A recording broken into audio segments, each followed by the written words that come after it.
Hello, my crafty friends. It's Sharon Luska here from My Crafty Greetings, and I got a craft roulette process video for you today.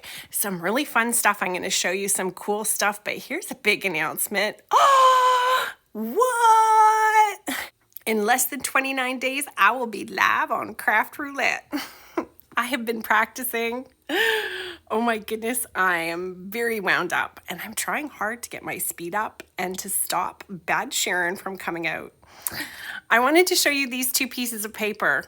This is a secret when we come to card making.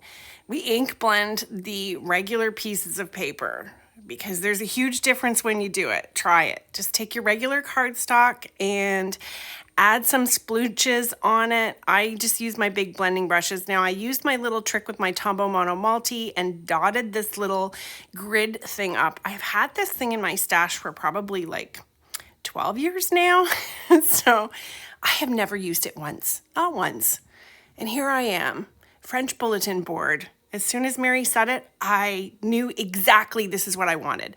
And I'm gonna do a balloon, so I'm gonna show you see-through foam tape that you can make yourself. And this is some shimmery vellum that I did on my own. And I sculpted it with my little sculpting tool to get some roundness.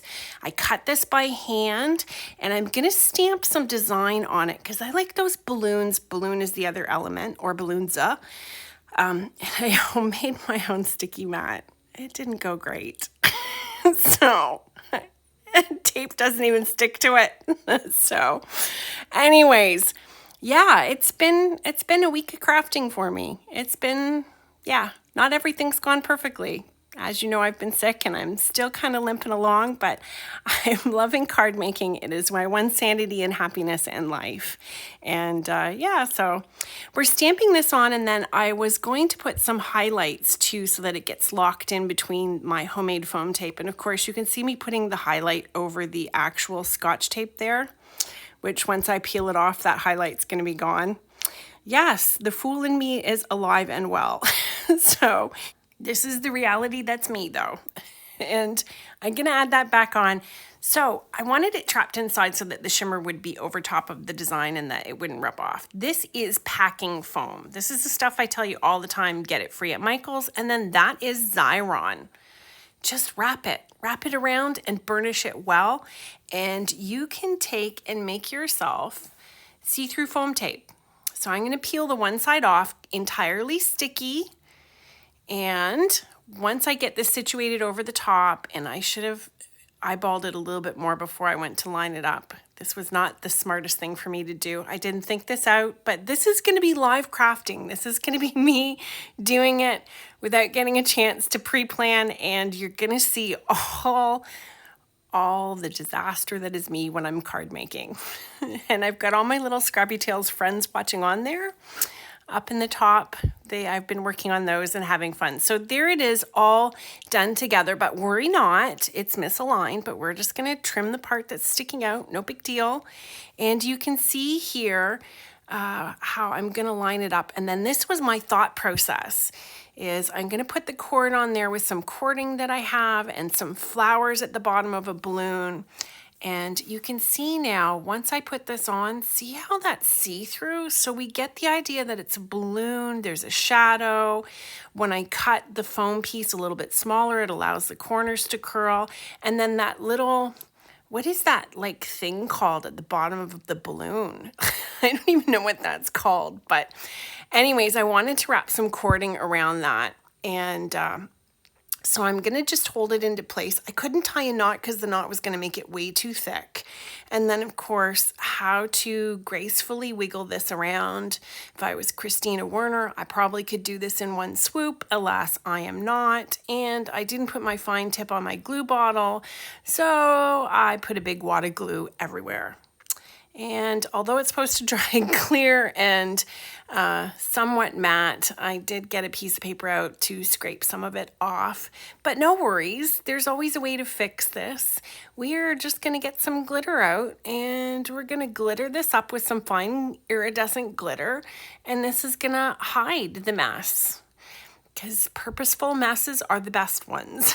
So once that glitter's on there, we are going to be away to the races. The next two things we have to deal with is color and beads. And these are actually, I think they're called bugle beads. I made these in a long time ago video. They are so much fun. And then the color is supposed to be winter treats, which I always think of like Christmassy stuff. My grandma used to make these great butter cookies that had red cherries and green cherries on them, and I always picked them off before the guests got there. So they had leftovers from red and green cherries. Bad Sharon. Yes. Okay, here's a reality check moment that I have to deal with. When you watch me on Craft Roulette, you're going to find out I don't always place things perfectly. I put things down and realize that I've done a very poor job of placing them, and before the glue dries, frequently I will move them around, and if the glue's already dry, I will rip them off and place them where they need to go. Of course, I eliminate those parts of the video when I post to make sure that I look like a much smarter crafter than I actually am. Okay, here's a tip that will make you think I'm smart again. Did you know you can use texture paste to pop up elements that you're gluing onto your project?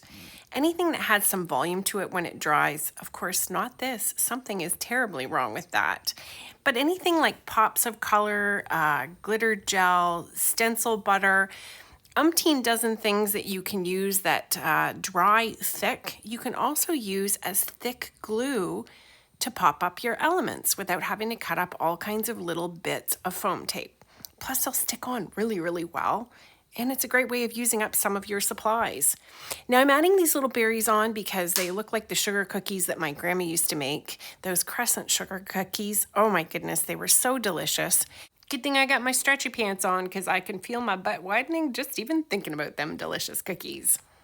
Okay, so here we go. If you're not already a subscriber, you better hit that subscribe button. If you haven't figured it out yet, I do things quite differently. I have some very wild and unique ideas when it comes to crafting and card making, and I really hope that you'll come back and enjoy more of them. Heck, we all need a little boost in the craft room, and there's nothing that keeps us interested more than things we've never seen before, things that solve problems, and things that just make us go, huh? I want to try that. And if you want to get introduced to more crafters like me, well then you better get on over to Craft Roulette and check them out too. Mary works her tail off to bring on some of the most unique and different crafters I've ever seen. I'm adding some glossy accents to the balloon end here, or whatever that thing's called. And then I'm using some fishing line. This is probably like the thickest fishing line I could find. You can also use those clothes hanger things. Stick it deep down into the glossy accents bottle, well past the beak of the bottle. And then I'm using a little bit of silicone for swimmer's ear, and I'm just sticking that over the top to seal it up. I wanted to show you as well, this is the Garden Wreath add-on from Spellbinders. It's by Suzanne. It's a beautiful set, and I like it because the flowers are smaller. You can see this is all coming together, but we still need to get some beads on the card, and I changed directions and decided against my bugle beads, so I'm just going with some dollar store round gold beads that I'm going to add to the centers of the flowers. These are gorgeous element that you can add that really step up your cards. And I did a whole video on how to use beads in card making that I think will probably blow your mind. I really hope you'll go and check it out. And if it doesn't blow your mind, go ahead and give me a emoji that lets me know exactly what you think of it. Hopefully you'll leave me a good comment here too though, and that you are enjoying my video and what I have to share. Now I put the sentiment on and I decided that I really didn't like how the balance of my card turned out. So I'm gonna cut the top off and rearrange this to try and redeem this card and how it looks. So you can see here, once I put the strip at the bottom, it moves the balloon up and gets the flowers more into the appropriate area, and also helps the sentiment sit in the 1/3, the lower third of the card, which is a better way of putting a card together. So you can see how that pulls together a little bit better here. Again, something that I maybe would not have shown in a regular video, but alas, when you watch me on Craft Roulette, you are going to see things get crazy.